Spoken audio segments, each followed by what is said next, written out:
Bienvenue sur notre chaîne. L'histoire d'aujourd'hui n'est pas seulement une histoire. Elle nous rappelle quelque chose que nous avons tous oublié. Rien n'est impossible. Pas si ton cœur reste obstiné. Pas si ton rêve brûle plus fort que tes excuses. Aujourd'hui, nous te racontons le voyage émotionnel, puissant et inoubliable d'un garçon. Il ne venait pas d'une grande ville, il n'était pas riche, il n'avait aucun soutien. Il n'avait rien, sauf une chose. Un rêve qui refusait de mourir. Ce n'est pas seulement une histoire, c'est un combat contre le destin. C'est l'histoire d'un garçon qui est passé de gardien de nuit à ingénieur logiciel. Cette histoire va te bouleverser, elle va t'inspirer et elle va changer ta vision de ta propre vie.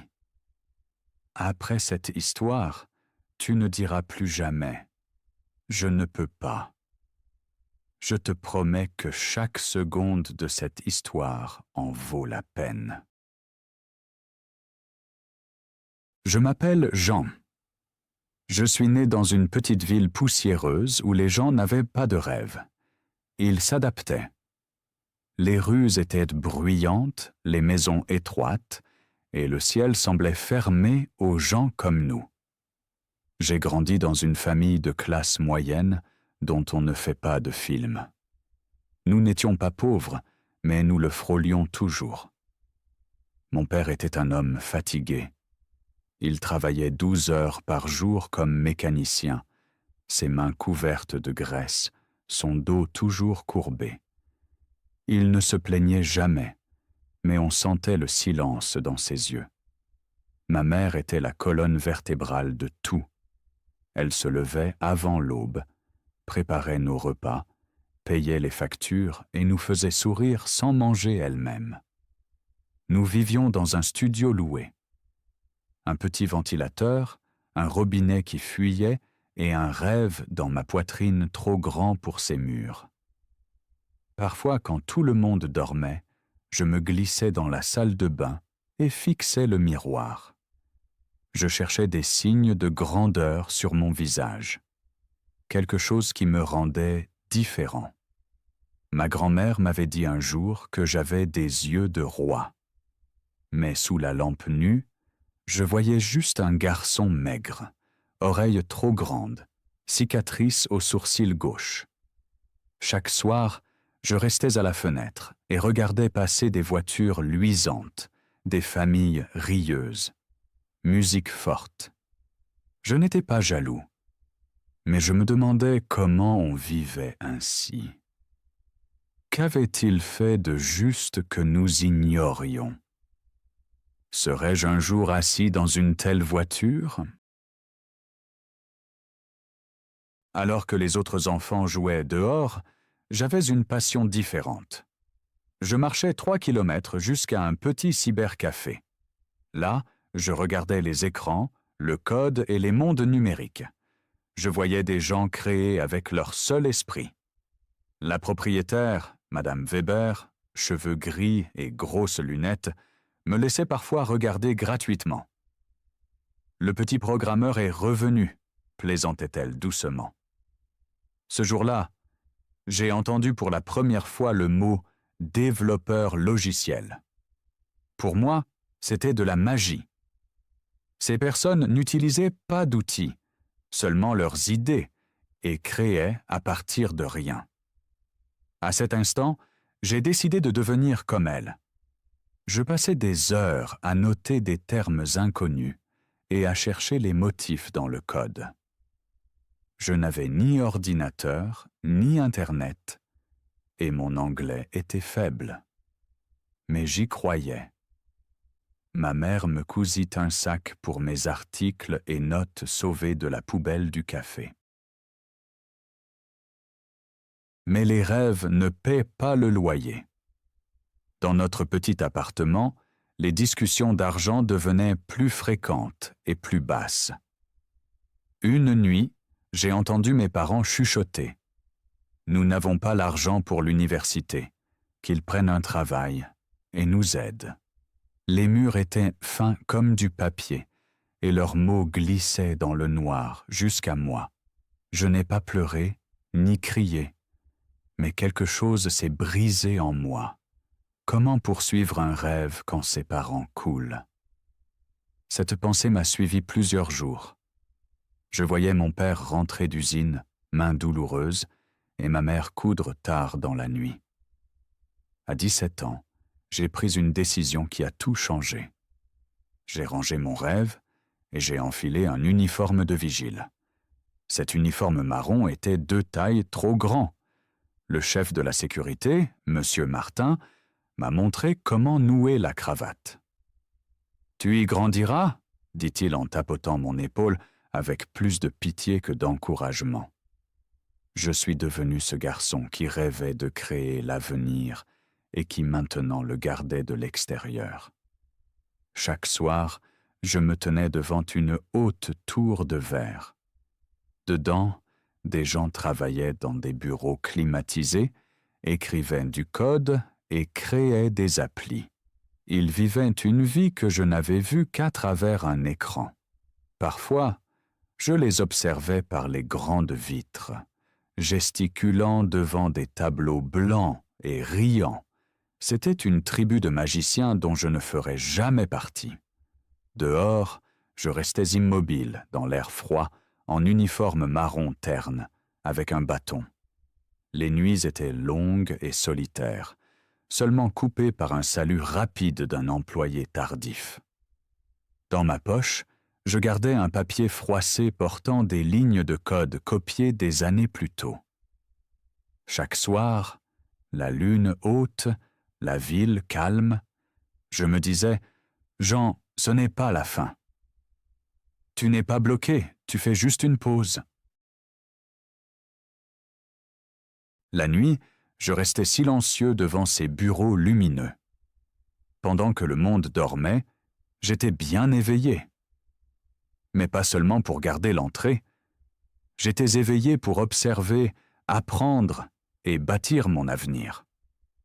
Un avenir que personne n'imaginait pour un garçon comme moi.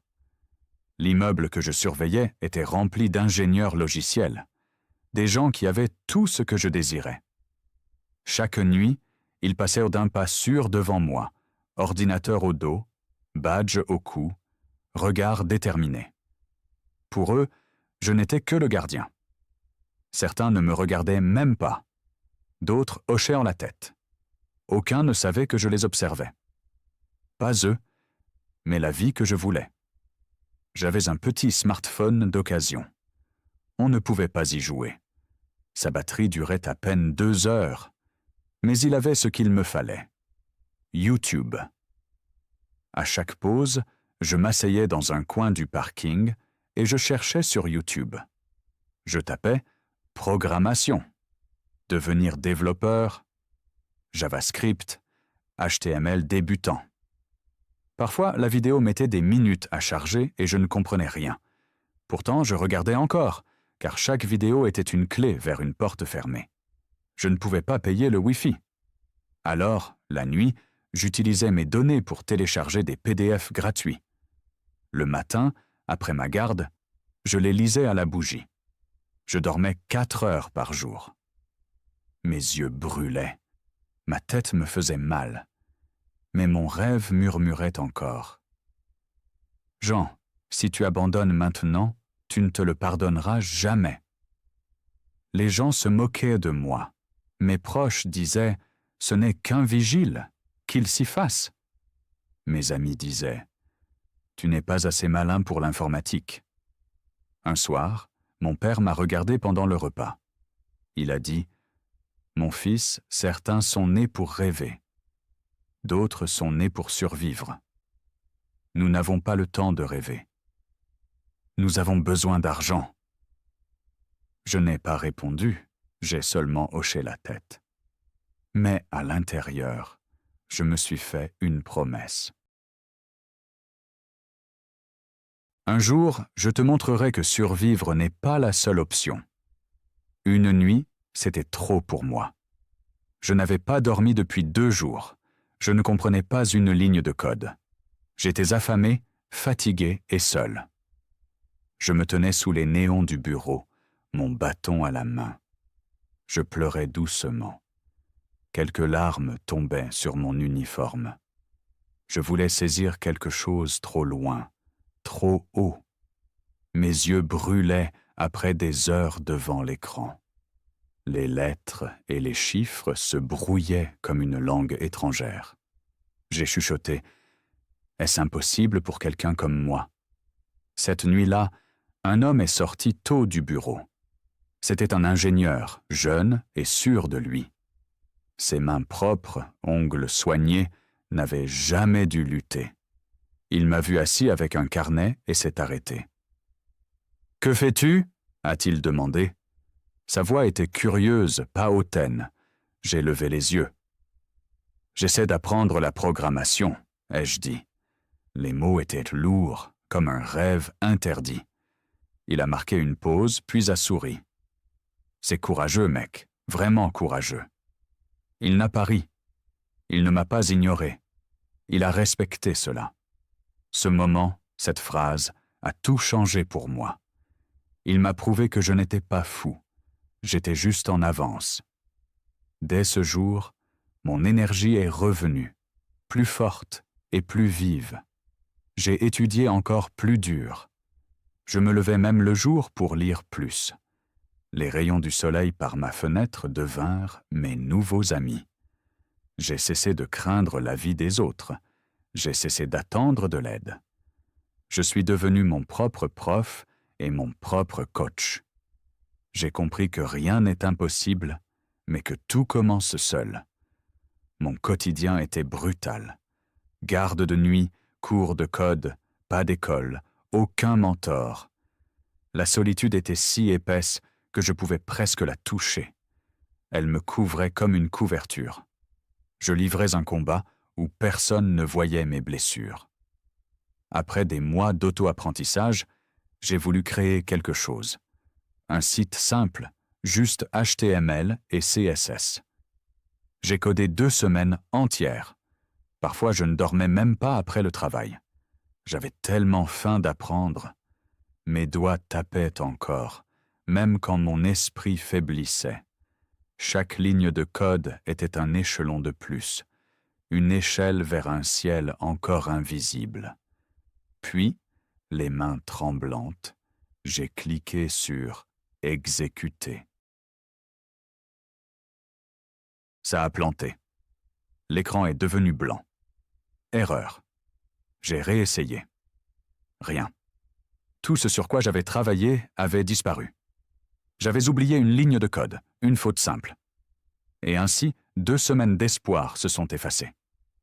Pendant 2 semaines, après chaque garde, je restais devant l'ordinateur.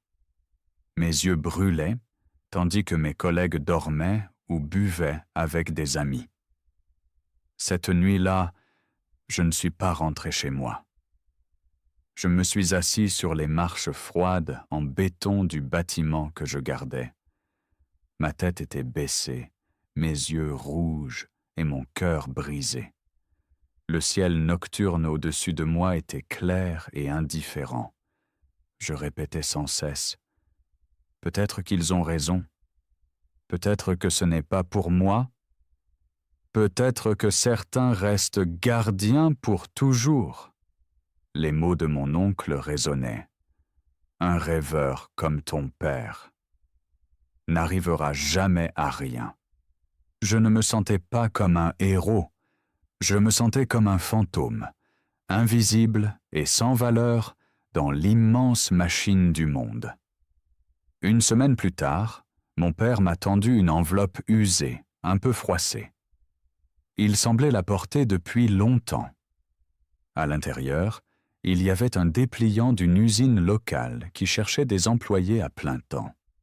Les coins étaient jaunes pliés, les couleurs fanées. D'une voix basse, presque gênée, il a dit « Il paie plus d'euros par mois. Pas de travail de nuit. Cela sera peut-être mieux pour toi. » Ses yeux ont évité les miens et se sont posés sur le mur écaillé derrière moi. Je ne me suis pas fâché. Je l'ai compris. Il ne détruisait pas mon rêve. Il essayait de nourrir la famille, comme toujours, le dos courbé, les mains calleuses. Ce soir-là, je suis rentré dans ma petite chambre au lit grinçant et au bureau bancal. Une pensée claire a traversé mon esprit. Si j'abandonne maintenant, je devrais expliquer toute ma vie pourquoi je n'ai pas essayé plus fort. Je n'ai fait aucun discours. Je n'ai rien posté sur les réseaux. Je n'ai plus pleuré. J'ai rouvert mon ordinateur.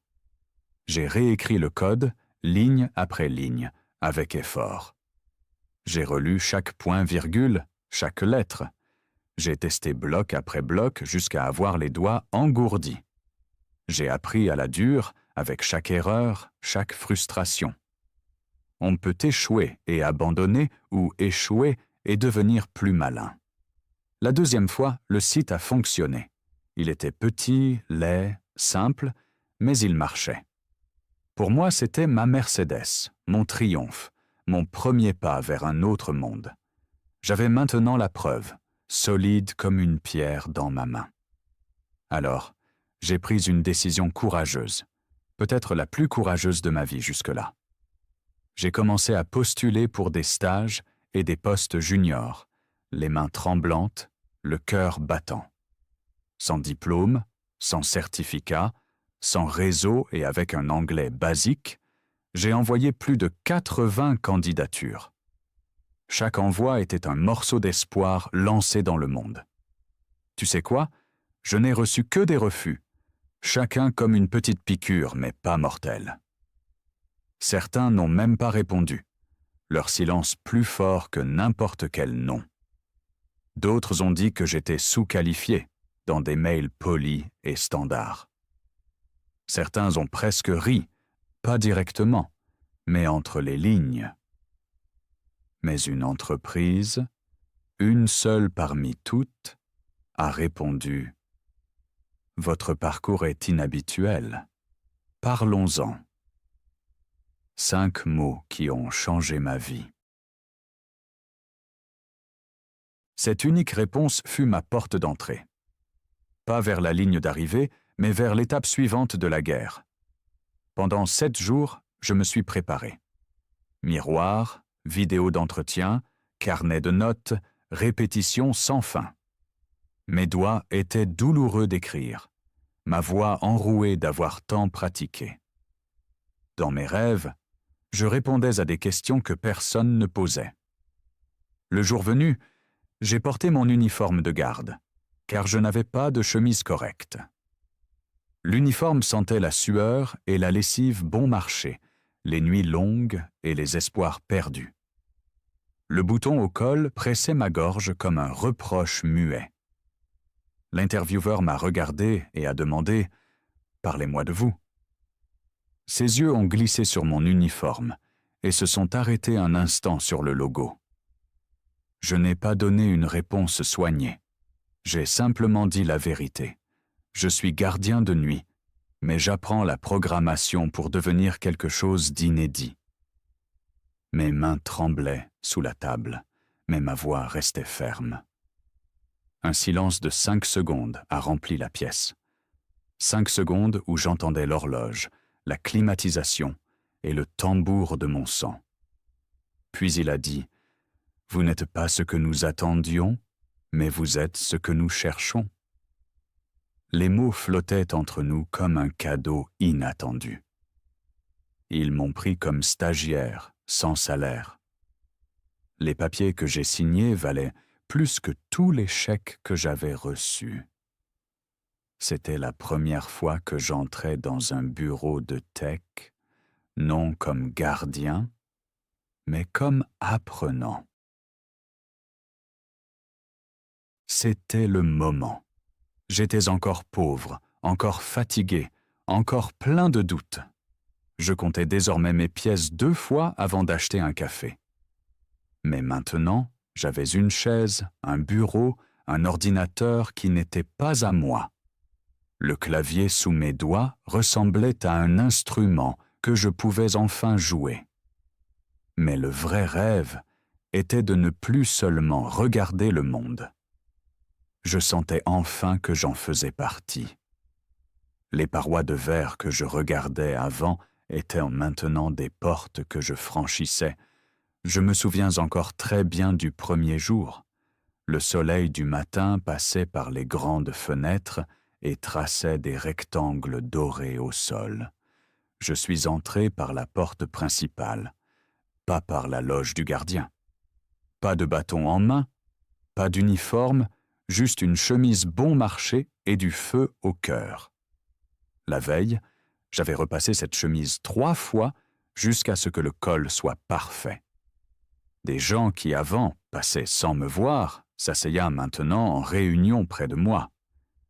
Ils hochaient la tête quand je parlais, comme si mes mots pesaient, soudain.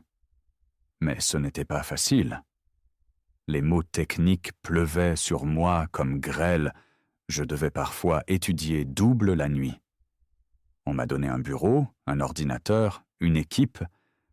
Le bureau était dans un coin, l'ordinateur lent, et l'équipe ne savait pas quoi faire de moi. Soudain, j'étais au centre du rêve que je regardais depuis le parking. Mais les rêves ne sont pas toujours doux. Ils sont tranchants.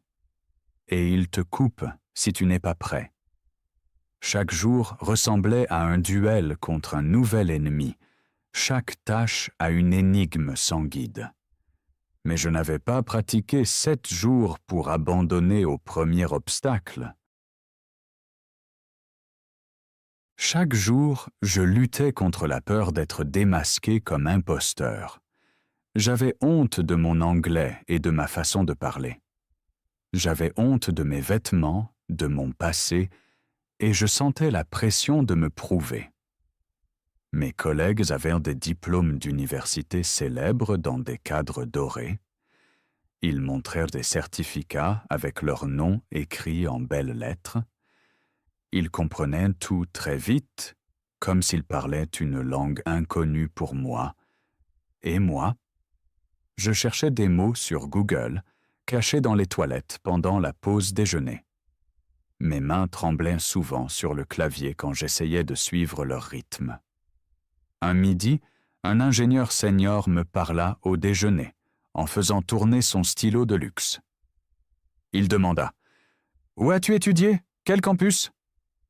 La pièce sembla soudain plus silencieuse. Les conversations autour se turent, ou je l'imaginais seulement. J'hésitais. Mon sandwich devint sec dans ma bouche. Enfin, je dis « Je n'ai pas étudié, j'étais gardien de nuit. » Le silence suivant ressemblait à un orage sur un champ ouvert.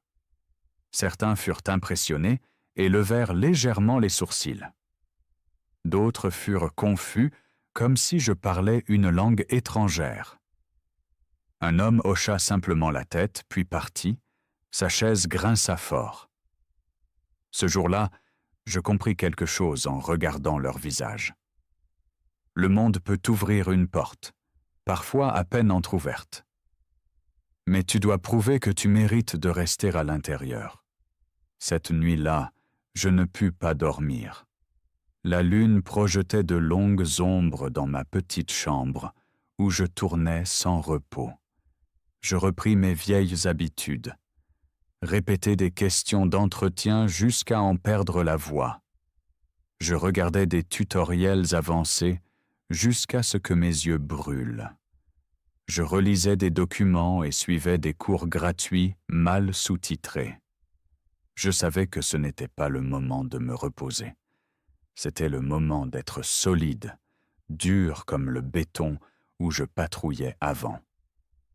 J'ai cessé de comparer ce que les autres avaient et moi non. J'ai commencé à me concentrer sur ce que je pouvais faire. J'ai cessé d'expliquer d'où je venais et j'ai agi pour montrer où j'irais. Après 3 mois de stage, j'arrivais avant tous et partais le dernier. On me donna une tâche. Corriger un bug sur un produit en ligne. C'était compliqué, un vrai labyrinthe de code et de logique. D'autres avaient essayé et échoué. Leur frustration flottait encore dans l'air du bureau. Mon chef dit, avec pitié, « Essaie si tu veux, pas de pression. » Je ne dis ni oui ni non. Les mots restèrent bloqués dans ma gorge. Je pris le code chez moi sur une clé USB lourde dans ma poche. Puis j'ai étudié 2 jours sans arrêt. Mes voisins ont dû croire que j'avais disparu. J'ai examiné le bug comme un détective sur une affaire complexe. J'ai lu des forums jusqu'à ce que les lettres dansent. J'ai lancé des tests, suis resté coincé et pleuré de fatigue et de frustration. J'ai recommencé encore et encore jusqu'à avoir les doigts engourdis. Enfin, j'ai trouvé la solution. Le manager ne dit presque rien quand je lui ai montré. Il sourit seulement, un léger mouvement des lèvres, puis envoya mon code au CTO. Ce soir-là, en partant, l'air frais toucha ma peau brûlante. Je levai les yeux vers le ciel. En voyant les premières étoiles, je murmurais « Tu vois, je l'avais dit. Je ne resterai pas dehors pour toujours. » Pour la première fois depuis longtemps, je sentis que j'avais le droit d'être dedans. Quelques semaines plus tard, mon stage devint un poste payé. Ce n'était pas beaucoup, juste quelques centaines d'euros. Mais quand j'ai vu le virement sur mon compte, j'ai pleuré. Cet argent n'était pas seulement un salaire. C'était une preuve que ma douleur avait un sens. Mes nuits n'avaient pas été gaspillées. Mon feu n'était pas fou. Mon rêve n'était pas impossible. Après de longs mois, je suis rentré chez moi. La même maison, le même robinet qui goutte, la même petite cuisine. Mais quelque chose avait changé. Quand mon père me vit, il ne posa aucune question. Il dit seulement « Tu as l'air différent ». J'ai ouvert mon sac et lui ai donné mon premier chèque. Il ne pleura pas, mais ses mains tremblaient. Il me regarda et dit une phrase que je n'oublierai jamais. « Je pensais que ton rêve était trop grand. Mais peut-être étais-je trop fatigué pour y croire. » Il n'y eut pas de fête, pas de grande annonce, pas de post sur les réseaux. Pourtant, à l'intérieur, une guerre était terminée.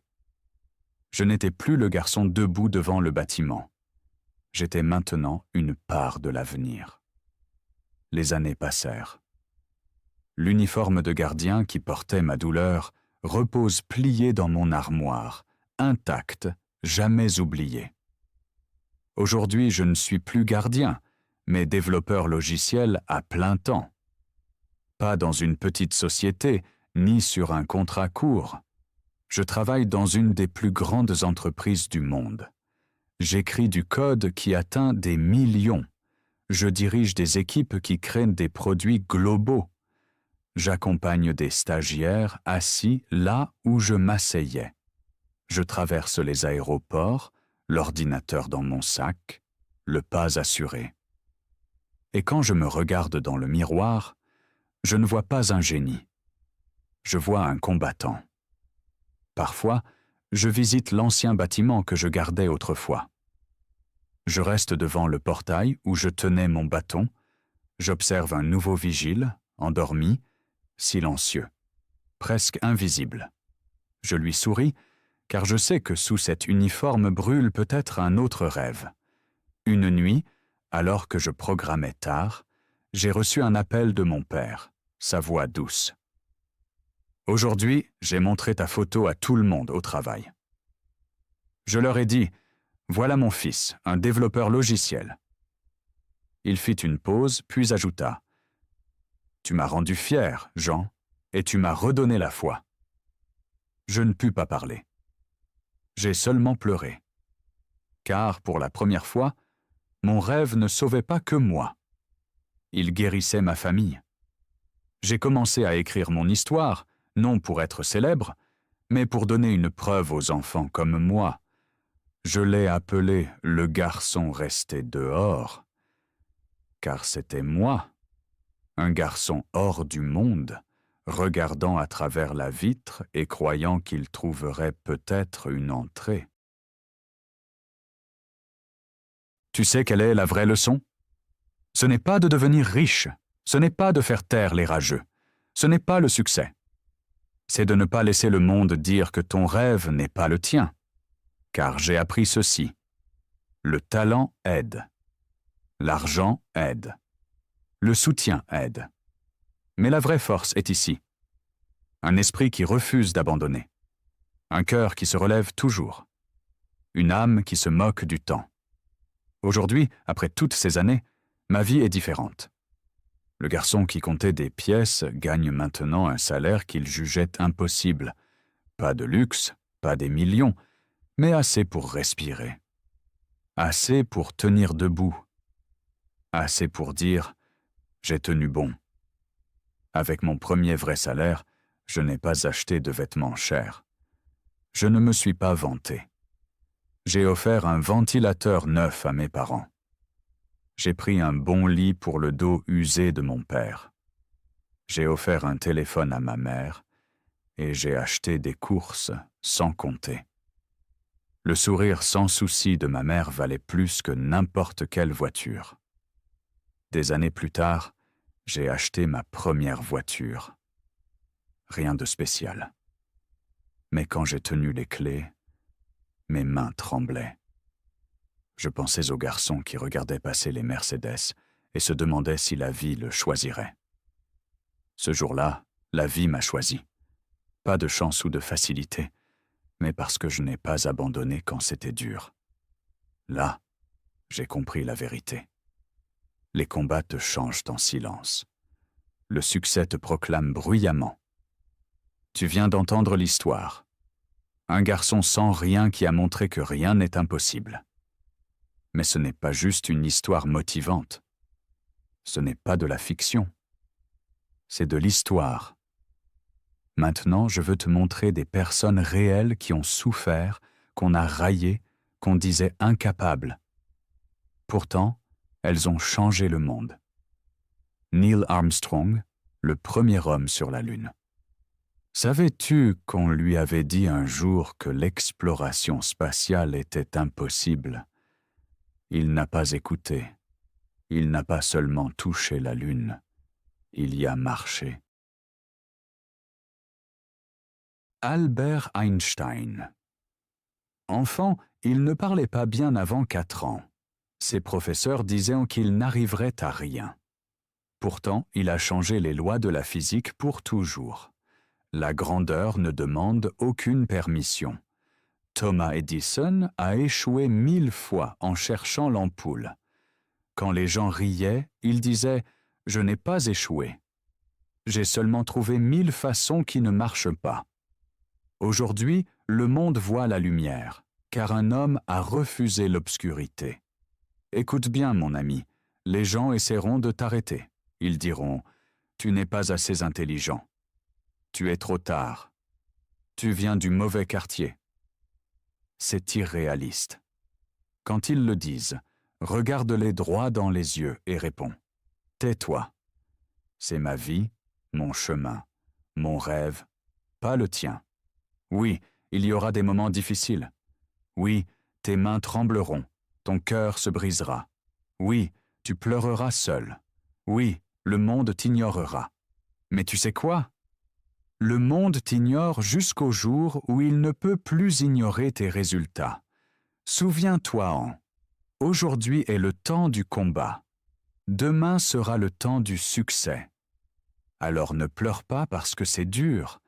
N'abandonne pas parce que c'est solitaire. N'arrête pas parce que c'est lent. Deviens plus fort. Deviens meilleur. Deviens passionné, car rien n'est impossible. Et si personne ne croit en toi, crois encore plus en toi-même. Ce n'est pas seulement une vidéo, c'est un rappel. Si cette histoire fait battre ton cœur, aime-la. Si elle te rappelle qui tu es, partage-la et écris un commentaire dessous. Je n'abandonnerai jamais. Et n'oublie pas de t'abonner. Cette chaîne n'est pas là pour te distraire. Elle est là pour te reconstruire. Rien n'est impossible. Maintenant, vas-y et prouve-le.